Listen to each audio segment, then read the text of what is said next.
Hey guys, welcome back to a brand new play-by-play video. Today we're going to be playing some Bastet. We are laning against an Odin. It should be fun. Am I recording? I sure am. And he said to meet ride or not to meet ride, so we're going to see if we get camped in just a second here. But we're playing some Bastet, fun character. Not the absolute best character in this role. We're going to go some hybrid items here. Um, and kind of build a defensive-ish build because we have teleport. If we want to go full damage, I would tend to recommend going Beads Blink or Beads Aegis. But we're not doing that this game because, again, I kind of want to just have a smooth lane. We're laning against an Odin.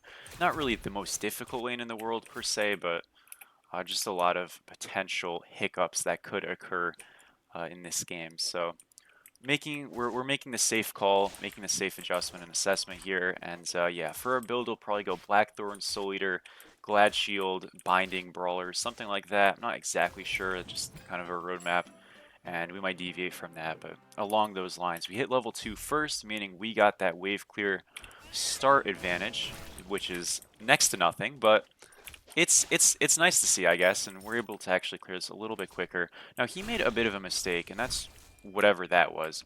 When you're clearing, you want to make sure you clear and not just like focus the other guy if you can't actually do relevant damage. So he'll just like lose some gold for it. Again, that was a spot for him to use his 3 on those back archers, probably try to clear it out. And with his build specifically, he's got double defense. We have double damage in terms of our starter and tier 1 item. So we're going to be effectively just weaker in terms of pure fight, but we'll be better off in pure clear. And what I mean by that is, like, we're level 3 first here, and so even though in terms of if we were actually auto attack trading him, we're able to just sort of solo him because, again, he's not 3, he's clearing slower because he's looking for us and he didn't build damage. So first blood is going to be super easily secured. We don't know exactly where their jungler is, and I want to play a little bit safe to kind of respect that. Worst thing we can do right now is obviously build a very safe, happy lead and then throw it all away. We see the E shell in mid. We see our team kind of posturing towards the right side of the map, so it seems like we are okay here. I'm going to just jump right back. We'll get a little bit more poke, and oh, it is not okay. I was lied to. I was deceived by myself. Go for the 3 here. We try to juke that out, run out, and then we're going to jump back, and it looks like we'll be okay. We'll not be okay. I should have went for the jump. That's too bad. Okay, no worries, no worries. I didn't know. They said it, but I wasn't paying that much attention. I was just looking at the map. That's what we get. That is so, so sad. I could have jumped it back, and I would have lived. I thought Cleo was just playing for it, so I was like, okay, maybe he'll, like, just get owned by the tower here, which he did, and he is probably just dead as a result, so... Oh geez, that 3 was not good. He is just dead as a result. Yeah, it's no big deal. So despite a kind of crummy death, it did lead to good stuff. So I'm not gonna hate the play that much for ourselves. It is definitely totally fine. He got a little bit of farm back with the kill, but we're going to secure all these neutrals, freeze this wave, and we're freezing it because his wave is quite frankly a lot stronger here. And if we freeze it, his wave is going to kill ours, and we're going to get the farm eventually, and he's going to miss all of it. So do these neutral camps back up here. His blue is also going to be coming up, so what does that mean he's going to be doing? Going straight to his blue. And if we just hold these minions here, right, he's going to continue to lose these minions as his minions are just going to kill them, and we can kind of just hold our own and do our thing. Now, one thing to note is our jungler is actually not going to our blue, which is a bit of a mistake here. When you're holding, you want your jungler to clear your camps so that you have no potential to be losing anything. There's a small chance their jungler just beelines to our blue right now. He's coming over now, and hopefully it'll be all good, but level advantage is absolutely there. We've got to make sure we get this, and we will, so no harm, no foul. But just generally, it's better for your jungler to clear that blue first instead of peeling back the speed, just because, again, the idea is that, you know, in theory, their Cleo could just beeline over to that blue buff, which she didn't, so, again, no issue, but nice little lead despite having a death. 2 kills, we're up a level and a half already from that freeze that we effectively did. And in a spot like this, we see the Cleo in mid, and what we really just want to do in a lane like this is just play for poke. He jumped in front of us and just used his 3, so we can cancel it out with our ult, and he is actually just going to be dead. So a little bit of a poor play there. You definitely don't want to jump in when you don't have the tankiness to really back it up. We'll get this totem again, get this camp, and we can just do a quick reset, go get Blackthorn, go start that Soul Eater. And, you know, look, a little bit of an awkward start in terms of the death, super avoidable, but we've recovered very well. You know, I always talk about if you do die early, as long as you secure your camps, as long as you take advantageous fights, And I know it's like, hey, well, if I die, the fights are probably not that great all the time, right? You know, yes and no. You kind of have to pick your spots. If you can get poke on him when he can't hit you back, stuff like that. Whether that's Bastet, Kukul, and Hercules, it doesn't matter the character. Those kind of ideas. Getting some favorable trades and just being patient with it. You know, we don't have to rush anything, and fortunately, things are turning out really well for us. Character is super fun. I played her a lot in the minor league in Season 9, not in Season 10 because she wasn't good in Season 10. But in Season 9, I played her a lot in the minor league in solo. We used to go full damage builds on Bastet. Blackthorn was either not in the game or very bad. So it would be like a Soul Eater build with Transcendence and then Brawlers Serrated Titan's Bane or Brawlers Serrated Crusher. Love those builds. It was super fun. Could still do a build like that right now and feel okay, but going for a little bit more survivability just because, you know, I see their comp and I say, hey, I kind of want to live and be a little bit safer. I'm going to call for this guy to back up. It is no problem not getting a kill. And we just want to create some tension here. So effectively, we have to hold the wave. Now, we don't need to back, so I don't mind doing that. I'm not losing anything. He lost one minion. He's here. And look how afraid he is to walk up. Because if he does walk up, he's just going to kind of get poked, and obviously that's no fun. I'm going to level my 3 here second, mainly because I actually don't want to jump in a lot in this lane. So if I'm going to be mostly jumping out, if I'm leveling my jump, it's a little silly, right? Because I'm not hitting it on anybody. So it just doesn't really feel like the most valuable thing, though very generally in the jungle you do see people level their jump, and we see the Cleo looking for some wall action. This is exactly why we don't even bother leveling it, because we are not jumping in here. Now our teammates are coming over, so I can look for an ultimate. We do hit the Cleo here. We're going to get our 200 to tag her. We immune the Bird Bomb. She is just dead. We are still very healthy, and it's going to be one more. So again, we play aggressive because we see the team coming. As long as we preserve our health bar, get some damage off, it should be a very, very easy look, easy fight, easy trade, and we can just go do this. Remember, Odin did just TP, so he has no teleport up, and we should be like more than safe to rotate over to a Bull Demon King here, do the totem, whatever the case might be. I'm helping him on this just because I kind of feel bad. He's correct, and that god is horrible for clearing camps, so we'll make sure we give some help. 1650 is what we need for Soul Eater. We're 350 off, so we're just going to kind of make sure we get to that point. And actually, with this shop here, what I could do, I'll probably still back, but I'll buy a mana pot, and we'll kind of just chill out. Yeah, we just want to make sure we get to that point, so let's play safe for 300 gold. Shouldn't be super difficult. We've done a good job so far. And we'll keep leveling that 3 because, again, I just don't really want to jump in frequently. I want to hold my jump to jump out if we get ganked. Odin is running over to, I guess, his backs or something. I don't really know what he's doing. Maybe he was checking his blue, but either way, we're just going to hold here. There's not a huge reason for me to push. He's going to come back, but he lost one minion. Again, is that the end of the world? No, but when you're trying to build leads, you take the little things and try to expand them. Now, a lot of people ask for freezing, so I'm going to give a little kind of... And that was very bad by me. Whoops. I want to give a kind of like quick little, you know, explanation thing for that. The idea with us freezing is that we're freezing because we have nothing else to really do on the map and nothing too much of value to acquire. And we're going to play for the right juke. He does it. And this should just be another one. Nice. And so because of that, I'm okay to kind of hold the wave and slow down my farming path. And what I mean by slow down is it's just we're not like actively pushing the wave, so we're in theory getting the gold slower. But we're denying it completely from him. So we can sort of slow down our farming speed by, say, I don't know, 30-40% there. Because we're still going to get it all, effectively, just by holding it there. And he's getting none of it. So I'm okay to make him lose a minion because, you know, thing in economics, opportunity cost. Am I foregoing something for what I'm doing? In those instances, no. And when you're not foregoing anything, it's a really good idea to freeze. Now, there might be times where, let's say, their blue buff is up, and you can freeze a wave and maybe make him miss a minion, maybe make him miss two.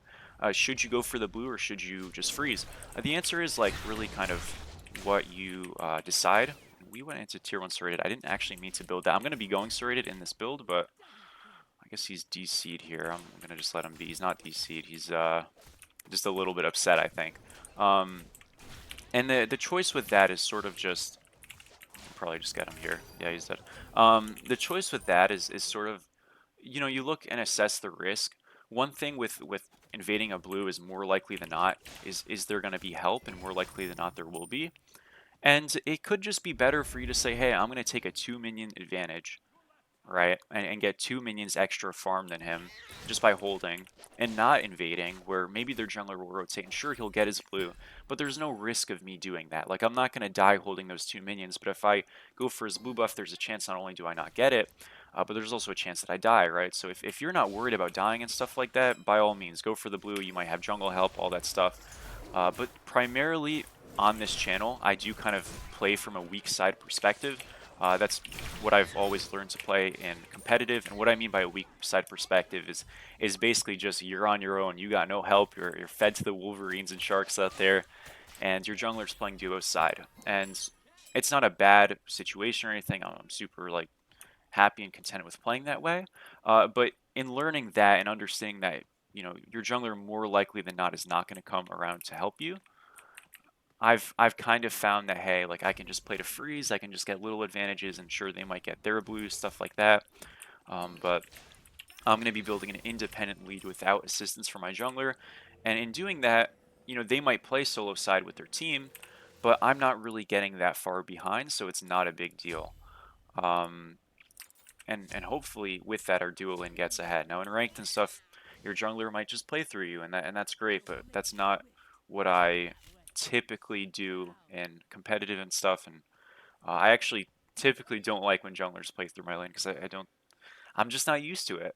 You know, in season 9 when I was assassin solo meta, and with the team I had, I was playing with Hydrogen, El Leon for a period of time, but before that Monster Bomber, and after that Heroines in support, and we had a couple of different junglers at different times. We ended out with, who was our jungler? I don't remember. I'm sorry. Anyways, we played duo side for the most part, but at times we did play solo, especially at the beginning of season 9 when I was playing with Seda. And the main reason it was Magic Feet, that's who it was. The main reason we did that is because it was assassin solo meta. I was playing full damage assassins and Ama and stuff, so it was sort of just like letting me like hard carry by just like camping my lane, and that was really fun. But for the most part, but aside from that one little meta, which maybe lasted 3 months, I always kind of played on that side where feed me to the wolves, and we really did that in season 10, my best competitive season on the Athenian stages, where I was playing a lot of Guan Yu, Horus, Hercules, and some, what other gods did I play? I played some Osiris and stuff like that, but yeah, generally it was defensive supports with a flare of aggressive stuff, and it really did end up helping out. Now, one thing to note is that this guy, I guess, just rage quit. No, he's here. I was gonna say, we're ahead very much. I really hope they don't surrender, and I know it's looking kind of likely, but this has been a great commentary slash play game, and we've really kind of dominated in the solo lane, and really helped create leads for the roster. Obviously, our mid is also taking care of things over there, so it's a great two-pronged trident effort. We're gonna go into that Glad Shield that we should have won earlier, but I mean, man, when you have a lead like this, you build damage, you're just gonna kind of own. He's gonna put his thing out here. We just play to auto here as he uses his 3. We're gonna ult to immune it. We miss, but could still be a kill here. Place our ward just to make sure we know where he's trailing out of, and he is certainly dead. He's going to go for a little proxy play just because he's resigned effectively, and oh man, he made me miss because I thought, oh wow. Alright, we'll still get him. It's fine. It's fine. We are on the wild goose chase over here, and awesome stuff. He is finally dead. In a second, there we go. We've hit him. The 3 is off the mark. I am just noobing it out. We are losing a wave.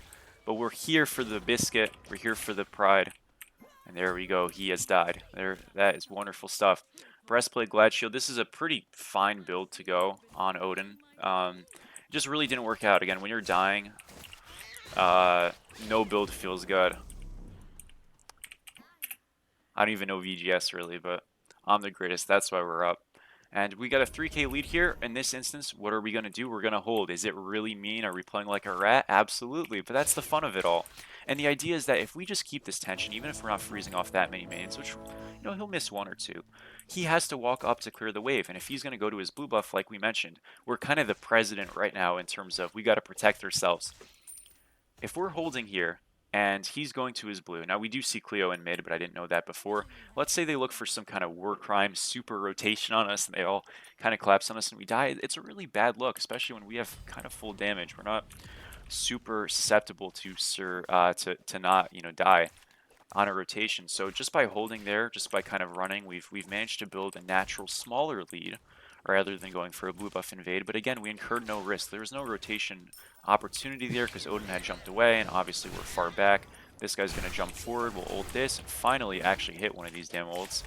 And he's going to be slowed, rooted. Jump or root, actually. That was good. And we'll just play it to jump this. He cancels it. What a beast. Auto 2, auto 3, auto out, and that is a simple cleanup right there.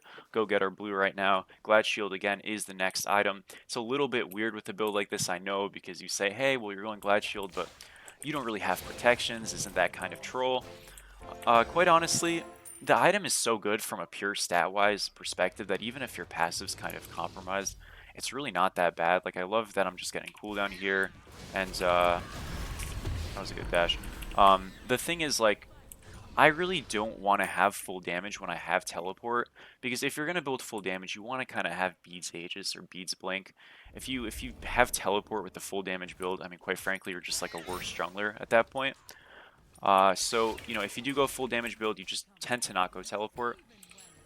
And so for that to kind of compensate for the fact that, yeah, I did build the item, I'm going to build some items to sort of justify the, non-safe relic. And yeah, that's why we've got Glad Shield. That's why we're going to go another defense item last. We'll get Bluestone Brooch as well. So it's not that we're not going to have any health. We're at 23, 25 right now, and it's going to go up. So he's just playing a proxy, and that's smart. You definitely want to run away there rather than run back. So yeah, I mean, it's not that what he's doing is like a bad idea. We're going to rotate over to left side. Eshell is over on the left. She is 1 and 8, getting absolutely eviscerated. I guess they role swapped ADC mid, or maybe Eshell was always ADC, but Freezing Fantasy will take him down. We're going to come over to this Medusa who's level 18. And if she dies here, I think a big lead is really going to be formed. It's 28 to 9, but we've only got a 4,000 lead as a team. And you have to remember, I'm about 3,000 of that. So isn't actually the freest game in the world. I'm not entirely sure how they're holding in, but they are. So shout out to them, I guess. We'll avoid this here. Team is doing gold. We have a decent net of wards to kind of give us some vision, but I'm just going to kind of cover the spot where the wards aren't, which is going to be right in this area. Surprise, surprise. We got somebody showing up. We're going to jump this, dash. We ult him as he's using his 1. The best play there as a Cleo is to cancel your 1 and try to dash out. Either dash was already down or whatever the case might be, but really, really important there that you cancel that and you get about, because, well, yeah, when you're in a spot like that, I mean, it's not going to go well. So yeah, super important. Cancel your dash, cancel your abilities. You can really kind of catch people. This is a great trick. You can really catch people in ability animations with executes getting damage off, stuff like that, because they can't Aegis and beads during them. More often than not. Now, there's a couple of exceptions, but like a great example is Mulan, very OP character. You play against her a lot right now. When she's using her 1, for example, she can't just cancel her own 1. She has to let that animation ride through, and it takes a little bit of time. So if you're able to catch her out when she's using that 1 with a certain like big bursting ability, that could be really good. So sometimes it's valuable just to think about that stuff. And again, a Cleo 1 you can cancel, but I guess she just didn't have the speed to for whatever reason, and we ended up securing a great one for us. This guy is going to 3, big mistake there to 3 because we do have ult, but just enough mana for his jump, so he'll end up being fine. We're almost level 20. You want to make sure you get your starter at 20, and in a spot like this, we could reset right now, get tier 2 binding or something.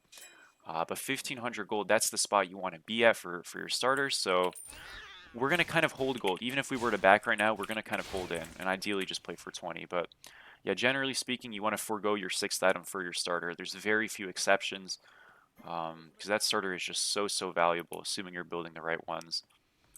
And in this game, it absolutely is going to be valuable. This guy is looking for an in-play because he's got help coming.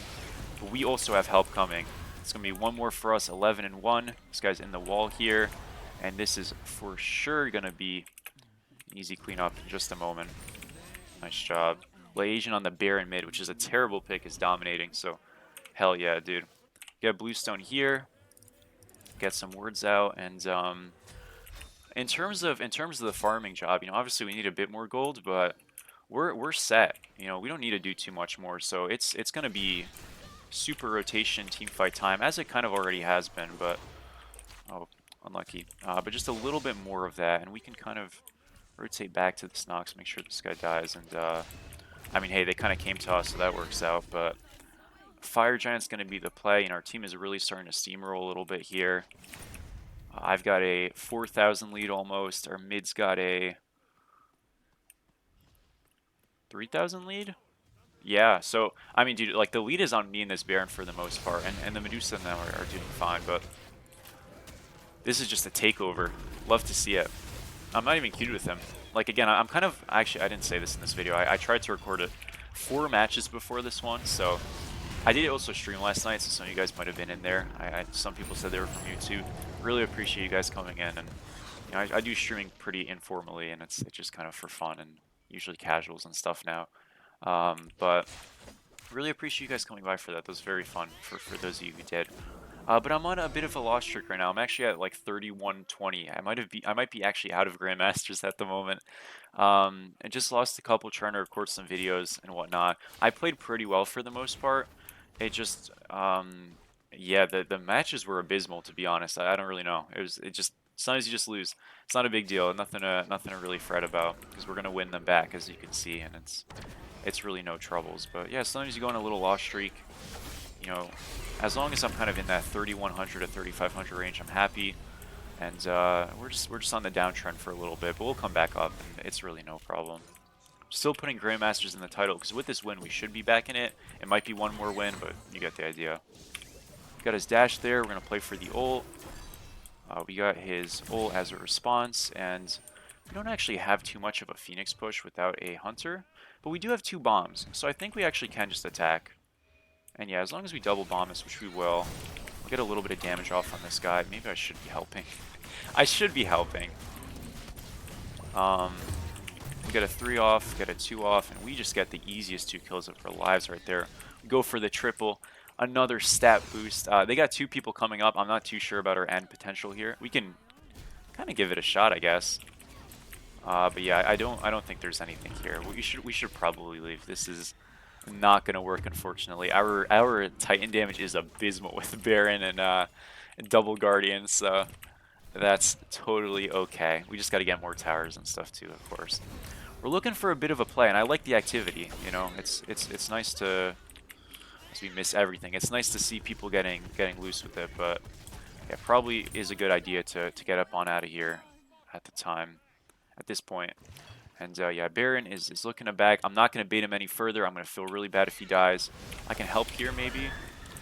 Yeah, Cleo is owning, but the rest of us start too. We're going to reset here, go get that binding. We're kind of close to a TP being upgraded. Not really that close. I can just upgrade that on my own. We'll get that Stone of Binding. Great stat item.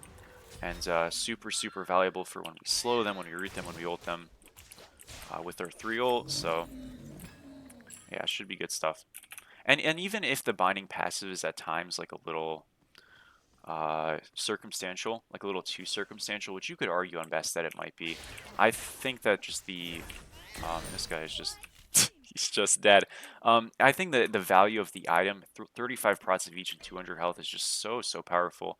And at level 20, you're reducing 16 prots of each, which is, you know, not only good for you, but it's good for your teammates. And flat pen of any kind, or just flat reduction of prots, is so valuable when everybody has less prots because of this patch. So binding, which is already incredible, is in some ways even better now.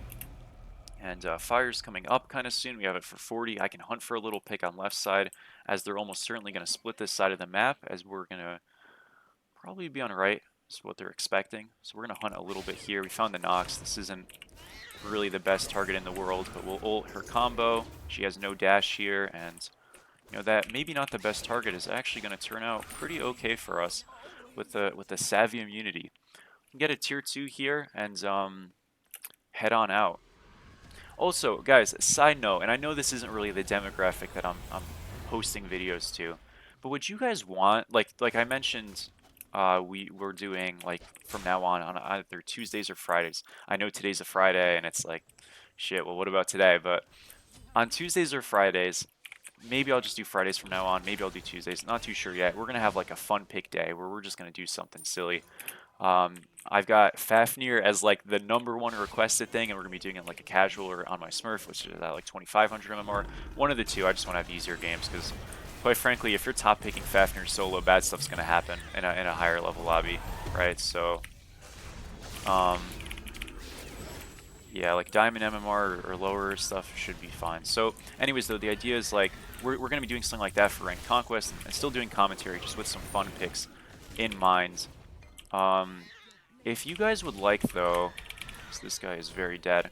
If you guys would like, I could also do a video a week, because I'm doing 7, a week, right? Because I'm doing one daily, and I'm gonna continue to do that. I don't want to do more than one a day, because I think that's just too much and stuff. But if you guys would like, I could also do some casual modes and stuff, just like once a week, or maybe once every other week, maybe alternating with that other series or something like that. I don't know. I just sort of feel like, I really am appealing to a lot of new players, and that's great. I'm super happy. But not everybody wants to see Conquest all the time, and it's not like I wouldn't majority still be a Conquest channel. But who knows, maybe doing some like Slash or something randomly, just like some, hey, I played some Raw and Slash and went like some nuclear stat line. This was fun. You want to go watch? Why not, right? So if you guys are interested, again, I'm not saying I'm going to do that, but if people want to see it, I could try it a couple times, like once a week type of a thing, just like the other things. So we'd have 5 normal commentary videos, some kind of a fun casual, whether it's Assault, Slash Arena, whatever the case might be, and then one like troll pick, but still commentary games. So 6 commentary games, one fun troll pick, and then 5 regular ones. Again, I'm just trying to think, like, I don't want the thing, and this isn't happening on the channel at all, but I understand I'm still kind of a novelty, newer channel. I want to make sure that, like, I think to some extent, because I know from creating it, watching this type of stuff with me just blabbering on, if you're really like focused in on it, is probably a bit exhausting at times. So I don't want to, be so overbearing with that. And obviously you can just not watch, but I also don't want that to happen either. So if you think that type of a balance is something you would like, just let me know. And I think it would be a good thing. I also don't want to like strive too far away from what I'm doing. Um, but yeah, I could do like a video a week and kind of like a, I don't know, style of like other YouTubers just playing like, casuals and stuff. Still playing well and still like not trolling, but not, it doesn't have to be like this where we're just sitting here blabbering about, all this stuff. And I know a lot of people say it's your channel, do what you want, but like I don't want to do stuff that people don't want to watch, you know what I mean? If so, I'd be posting Fortnite videos where I'm getting killed every 2 minutes, so yeah, just let me know. Let me know. It would be fun. I wouldn't be like, that's the point. I'm in League of Legends. I'm a silver player. I'm level 40. I don't think you guys want to watch me post League of Legends videos. I'd be playing top lane every game, just feeding. So, I mean, shoot, maybe. Who knows? If you guys want to see it, maybe we'll become a League YouTuber. But yeah, it'd probably be dreadful because I get mad at that game. I won't even lie. I really do. Smite, I can never get mad at. Even when I sucked at Smite, I didn't get mad at it. And when as and when I do suck at League, because I continue to, it really bothers me. And I think it's just because like when you're good at a MOBA, it's sort of like if you were great at Call of Duty and you started playing Battlefield and you were just terrible at it. Like it would really piss you off, you know what I mean? Because it's like, yeah, it's still an FPS. It's not quite the same, but it's similar enough. Maybe it'd be more comparable to compare like Rainbow Six and COD, but you get the idea. All right, we got a pick there. Easy stuff. We're going to rotate over to mid here. They're forced back. Team's playing right. What we want to do is kind of just hold this tension right now. Let our Chiron push up, take our numbers advantage, and we should be golden. This guy's getting in a little bit active, though, which is fine. And can't imagine what that play was for. But he lives, so good for him, I guess. Again, our guy is just pushing right. We can continue to play this kind of safe. You could argue we're giving a little bit too much respect, but this is how games are thrown. So let's, let's not troll it here. And look for a little jump stuff here. We're going to use our beads for cooldowns, pop our 3 out there, and he does end up falling with the take damage from those abilities. Shell Force ultimate up, in just 3 seconds. We can look for something here. And it seems like Pikes, who I played in AGL very recently, just with like a for fun team, is not super happy. He hasn't been too happy this game. We got the Cleo sniped. We're going to get the 3-2. Aegis is forced, but she is in so much trouble. And, yeah, you get those ults kind of like, man, I mean, the character value is just through the roof.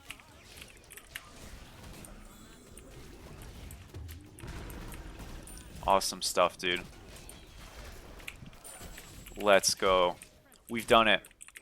I gotta not die. We gotta protect the stat line. We've done it, folks. Asian wants to play for the kill. I'm seeing a quick death for me. And so we're going to preserve that stat line. 21, 1, and 16.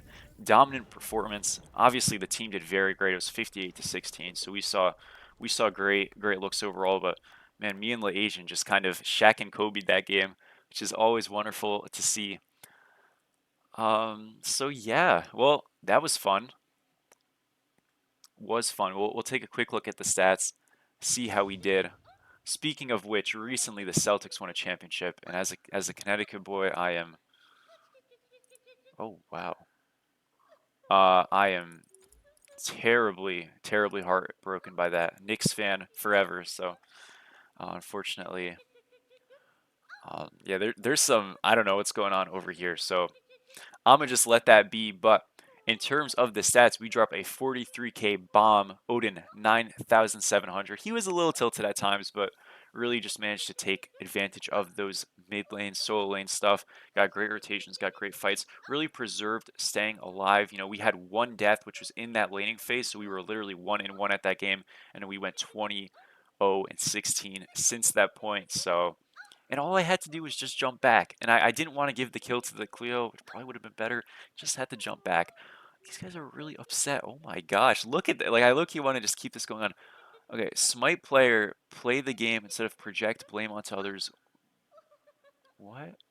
I can't, I can't, I can't read all this out loud. Nephew. Okay. Anyways, thank you guys for watching. As always, have a wonderful day. It seems like we've upset some people on the Smite side of things. And as always, make sure to like, comment, and subscribe. I will see you guys soon. Have a wonderful rest of your Friday. Peace.